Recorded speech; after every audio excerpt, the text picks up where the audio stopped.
This does not ride like a £500 bike. In this video, I have my eyes opened by my latest bike. There are some bikes twice the price of this that this bike puts to shame. Shame! I invent the world's shit yet practical work stand. That'll actually make a good work stand. And I try to make a friend. Before I get into it, make sure you give this video a like and hit that subscribe button. Okay, let's get into it. Right, I can guarantee there are three things that are going to happen when you get into mountain biking. Number one, you're going to crash. Number two, you will upgrade stuff, whether that's components for your bikes or clothing or protection that you wear. And yes, I'm talking to you there with your headphones on. Number three, people will always complain about the price of bikes and bike kit and everything to do with bikes. But let me tell you something. If you scratch the surface just a tiny bit, there are some absolute bargains out there, especially right now. Talking of bargains, in the boot of this van, I've got a bike that costs 500 quid and I think it's insane value. Let's get it out, take a look at it, take it for a ride on these trails. I think you're gonna love it.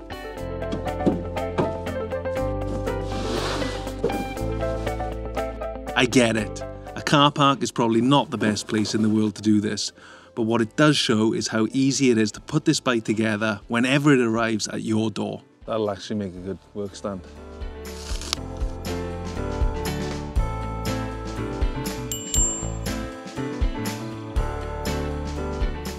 Car park test, ready? Oh yeah, you can lock that out. 500 quid for that. Is it 500 quid? Have I mentioned the price yet? Is it definitely 500 quid? We're screwed if it's not. So here it is, here's the fully built bike. This is a Vitus Nucleus VR 275.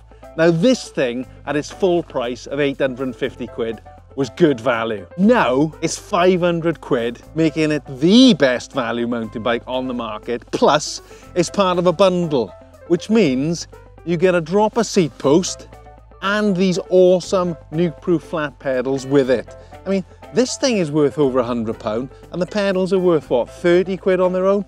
And the best thing about the dropper seat post, not only is it amazing and transforms your ride when you use it, but it comes fitted too, so there's a zero faff when the bike turns up.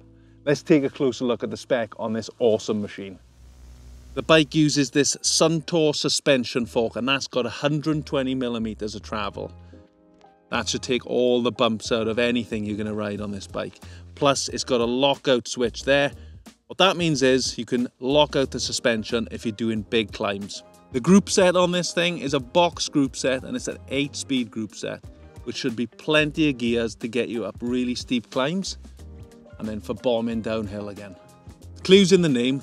This bike has got 27.5-inch wheels. There is another version of the Nucleus which uses 29-inch wheels, which might be good for you if you're really tall or if you just prefer riding with 29-inch wheels. If you don't know the difference between either of them, I wouldn't worry about it, to be honest. 27.5 or 29-inch, you can have a blast on this bike. What's really cool about this bike is that it's spec'd with really good tyres. What you find quite a lot on entry-level beginner mountain bikes is that they can cheap out on some of the parts and tyres. Is a really crucial area of the bike that it's worth investing in. And essentially, the Maxxis Ardent on the rear, the Maxxis Ardent tyre up front are just good to go straight out the box. There's going to be no changing up the tread on this thing because they're perfect for lots of different types of trail. Now you're going to be bombing around on this thing, having an absolute blast. Sometimes you're going to need to stop on a dime. So the braking is taken care of by these cool Clark's hydraulic disc brakes. And that's the rear. And they're going to take care of all your stopping needs. As I've already said, this thing has a Brand X Ascend dropper seat post. There's the seat post itself, and there's the lever up on the handlebar. And it's pretty simple.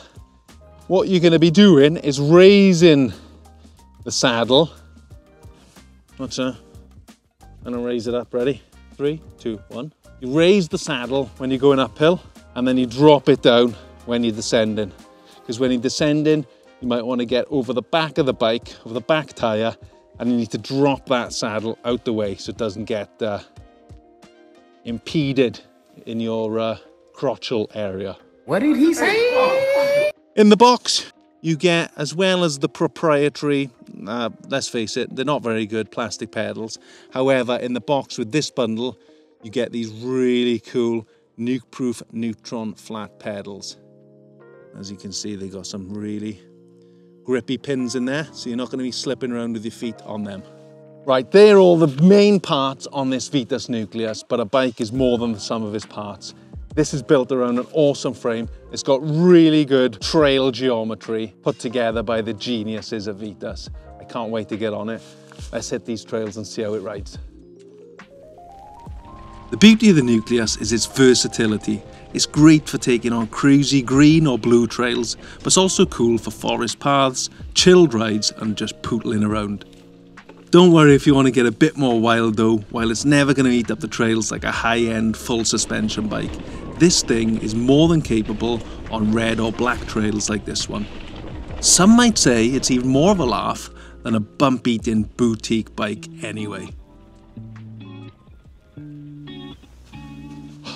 What a day it's been riding on the Nucleus today in this gorgeous forest, which is pretty much made up of trail-centered trails, but there's also a few natural trails too, which I've just finished up on. Someone might have crashed. I'm going to name no names.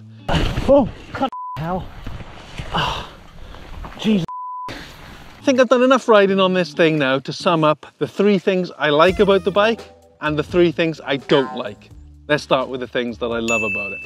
Number 1, the overall value of this bike is incredible. The way it rides and the price of the thing, I had to go on the website and double check it because I couldn't believe it. It rides insanely well, and at the price, it cannot be beaten. This does not ride like a £500 bike, and it puts to shame a bike probably twice as much, maybe even 3 times as much as it.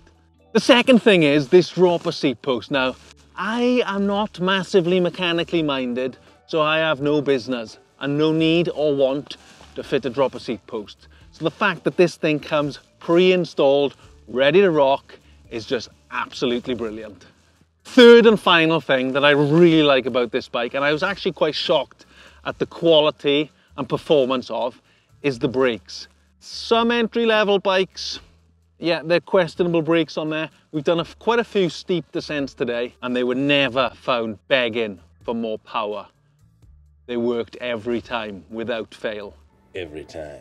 Apart from the bit that I crashed on, but don't worry about that. Right, now for the 3 things I don't really like about the bike. The first thing I don't like about the bike, and it's not necessarily the fork in and of itself, it's the fact that if you're someone like me who's probably bigger than an average rider, or if you're heavy, you're going to need to put air in this fork when it arrives. Get the settings on it correct for your weight and size. If you don't know anything about forks or suspension technology, you probably won't have a shock pump, which is something you're going to need to buy yourself.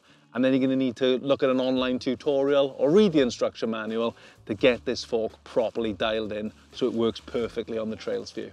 The second thing I didn't really like on this bike are the grips. They're just standard kind of hard rubber grips, so I'd be changing them out for something with a softer rubber compound. And I guess that's personal preference, but that's another thing that I didn't like on this bike. And the third thing I didn't like on this bike, everything is kind of stealthy. You got the nice stealth black frame, the beautiful stealth stanchion forks there, the blacked out cockpit, the cassette, which is beautifully black, sticking with the theme. And then you look at the wheels and you got the silver spokes. Yes, it might be petty, but what would this bike look like if it had all black spokes as well? Let me know what you think down in the comment section below.